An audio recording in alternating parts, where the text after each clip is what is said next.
Our second fast way of solving quadratic equations is called the square root property. And we're going to develop what is the square root property and how do I use it in this video.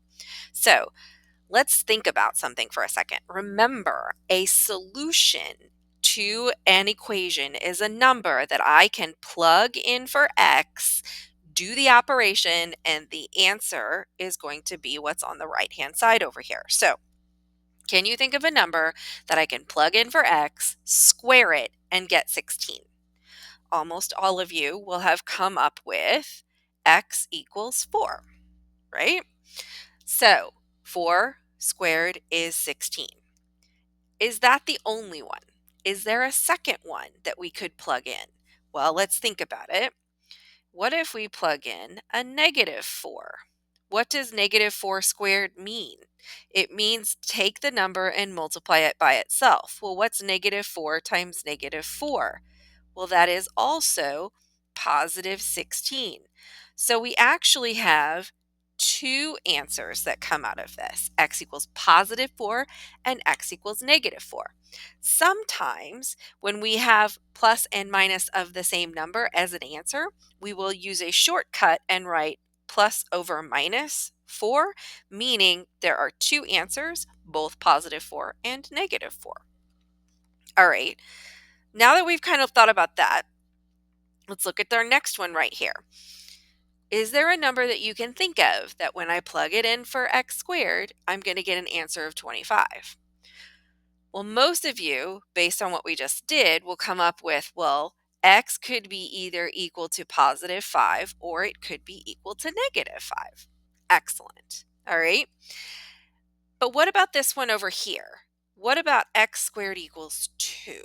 What number am I going to plug in, square it, and get a 2? That's a little bit harder. So how do we use the x squared equals 25 to inform the x squared equals 2 answer? If you think about it, x squared equals 25 is something we can solve. We just need to remember to undo what we've got. So what is the undo or the opposite of squaring something? Well, we can square root it, but whatever we do to one side of an equation, we have to do to the other. And when we square root both sides here, the square root of x squared, those cancel and we're left with just the inside x. And then what is the square root of 25? It's 5. So you can see by taking the square root of both sides, we get an answer of 5. But what do we know? The answer isn't just 5, it's actually plus or minus 5, right? So this brings us the square root property. And it says if you have something squared equal to a number, when you take the square root of both sides, you need to get two answers. What are those two answers going to be? The plus or minus of the answer you get when square rooting. Okay, so when you take the square root of both sides, you need two answers, so add a plus or minus to the number side. Let's use that to solve this question. So x squared is equal to 2. To undo a squared, I take the square root of it. So I take the square root of both sides.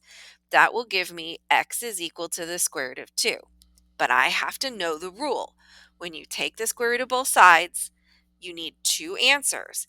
And so we need to add a plus and a minus to the right-hand side to get that second answer. So what are my two answers to this equation? Well, square root of 2 and negative square root of 2 will both give me the answers that I need. All right, so that is called the square root property. It says when you take the square root of both sides of an equation, you need two answers. So you need to add a plus or minus after you do that square root. Don't forget the plus or minus, two answers. You have a squared, you get two answers most of the time, almost always.